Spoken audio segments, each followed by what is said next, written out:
Who here is sitting next to their husband or wife?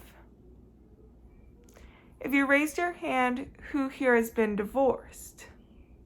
And out of those, who has kids from a previous marriage? Now, I'm not here to give you a speech on why you should feel like you have to stay with your significant other because you have children or make you feel guilty about getting a divorce. I'm here today to simply inform you about the effects that a divorce has on a child. According to verywellfamily.com, studies show that the psychological effects and the emotional impact of a divorce continued as an adult. Researchers at the University of Toronto found that men from families that are divorced when they were a child were more than 3 times likely to consider suicide than men whose parents were never divorced. OwenByLaw.com states that children of divorce are 50% more likely to marry another child of divorce. Personally, I found this very interesting because looking at all of my family and who has been divorced in my family, it made sense that people are more likely to do that.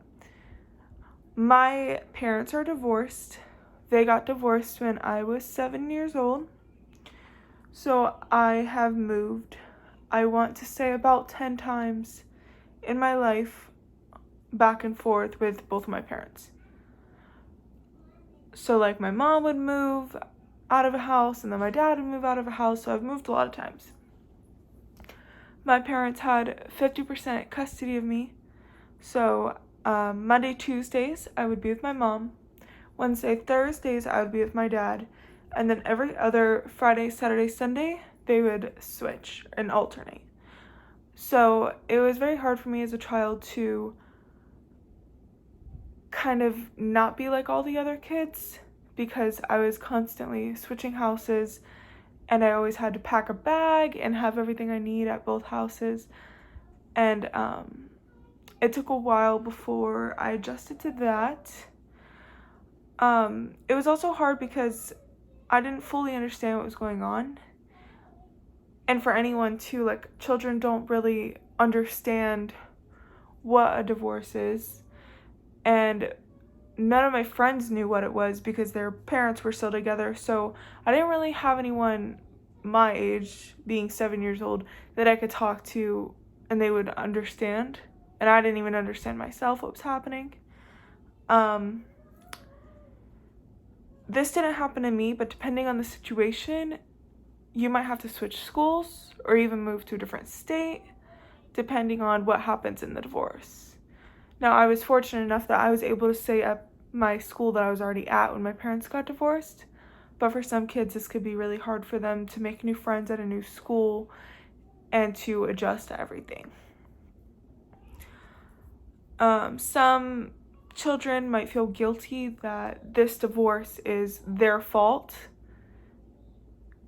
and it never usually is, but a child can feel very stressed and very guilty when they think that it's their fault. If they always see their parents arguing about something that has to do with them, that could lead them to think that this whole thing is their fault, and they could become very depressed because of that. Another thing I wanted to talk about was when your parents start to date other people, it could be very hard for a child to adjust to that too.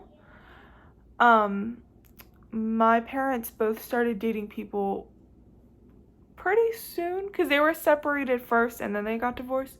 So they both started seeing other people, and it was also hard for me to adjust to that because as a kid, you know, you have your mom and your dad, and then once they meet new people, it was hard to adjust to that, like, they want to be motherly or fatherly towards you, but, you know, you're not my mom, you're not my dad.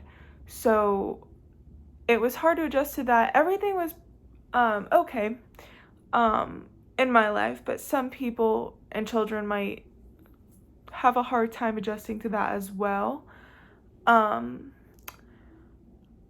also, if the people that your parents are dating have kids, that could be very hard as well. adjusting to their kids because there might be a significant age difference, or you might not get along with the kid, but then you feel pressure to get along with them because both of your parents are getting along and they're together. So that could also be challenging to take in as well as a child. If the divorce is really bad, and the parents aren't talking at all, or if they are talking, they're always arguing, and your child is seeing that aspect, it could also affect the child. It could affect the child in the way that their grades start decreasing, and they start losing friendships, and they just feel like they have no one to talk to.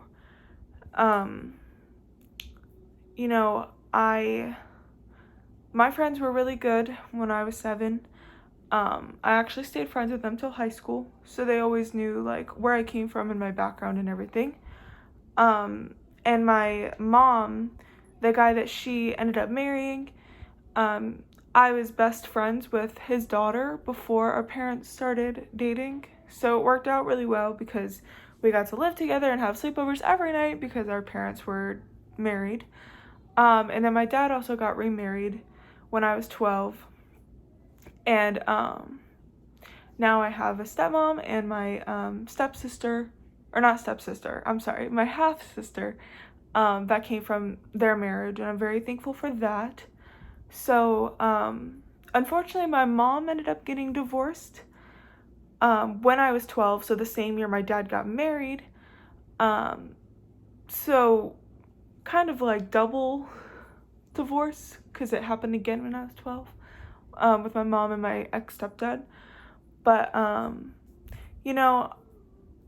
I think since I was older when that happened and I had already been through it when I was younger, it was easier to get over for me, or not get over, but like be okay.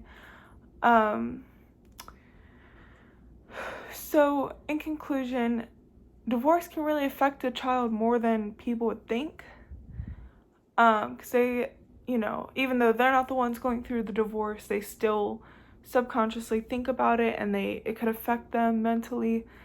And I think it's very important that people realize this and try not to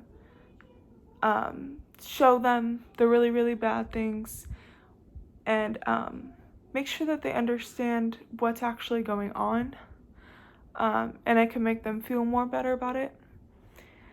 And I'd like to leave you guys with a quote. John F. Kennedy said, "Children are the living messages we send to a time we will not see." Thank you.